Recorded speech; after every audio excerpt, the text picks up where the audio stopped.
السلام عليكم، اهلا بيكم معايا في فيديو جديد. وبما اني النهارده جبت كرومبايه عشان احطها في الفريزر عندي، بجيبها وبسلقها وبقطعها وبحطها في الفريزر عندي وقت ما بحب اني انا يعني هعمل محشي، يبقى الورق جاهز عندي. وبما اني عندي الكرومبايه فحبيت اقول لكم على المعلومه بتاعت النهارده للناس اللي مش عارفاها عشان تستفادوا منها. وطبعا متعودين مني لما بكون عارفه حاجه باجي على طول اقول لكم عليها. تعالوا يلا ندخل في الفيديو على طول عشان ما نطولش الفيديو على بعض. معايا هنا كرومبايه.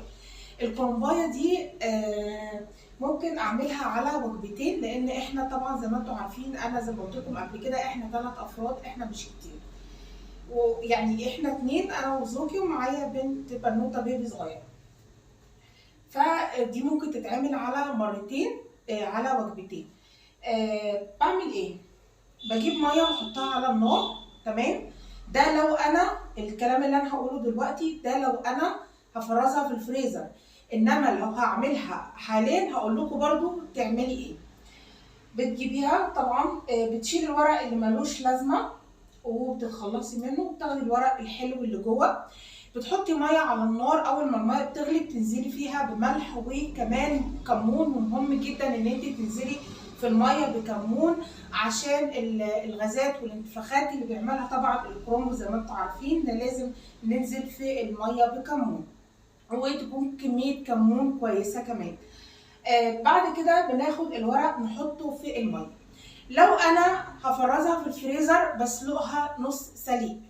لو انا هفرزها في الفريزر بسلقها نص سليق، يعني بحط الورقه في الفريزر وبعد كده بطلع الورقه بعدها بشويه، بحط الورقه في الميه وبعدين بطلعها بسرعه، يعني مش بسرعه قوي، بسيبها مثلا شويه بسيطه كده وبطلعها على طول. اول مثلا الورقه ما تدبل معايا في الميه بطلعها على طول، وبعدين بحطها في ميه من الحنفيه، يعني بحطها في طبق في تحت الحنفيه وبغسل الورق. هنا كده انا بوقف السوى بتاع ورق الكروم، لكن ده عشان افرزه. لكن لو انا هعمله في وقتها بسلقه سلق كامل وما بحطش عليه اي ميه من الحنفيه خالص. هتقطعي العروق وتبتدي تقطعيه وتقطعي الصوابع على قد الصابع زي ما انت بتحبي، وتبتدي ان انت تحشيه عادي جدا.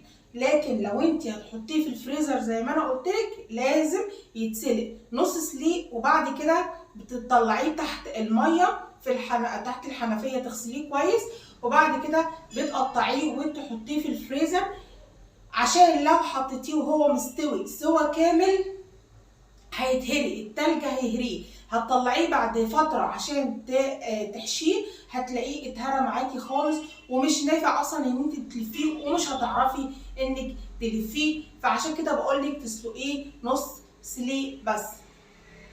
ويفضل كمان، يعني يفضل بدل ما تحطيه في اكياس في الفريزر تحطيه في اطباق فل احسن. تجيبي الطبق الفل كده وترصي الورق على قد الطبق وتغلفيه بستريتش رول وتحطيه في الفريزر، وبعد كده بتطلعيه قبل الاستخدام. مثلا لو مثلا هتعمليه تاني يوم بتطلعيه تحطيه في التلاجة تحت في الضرفه او الدرج اللي تحت الفريزر من بالليل لحد الصبح. ما بتقومي تعمليه بيكون فك بقى زي الفل.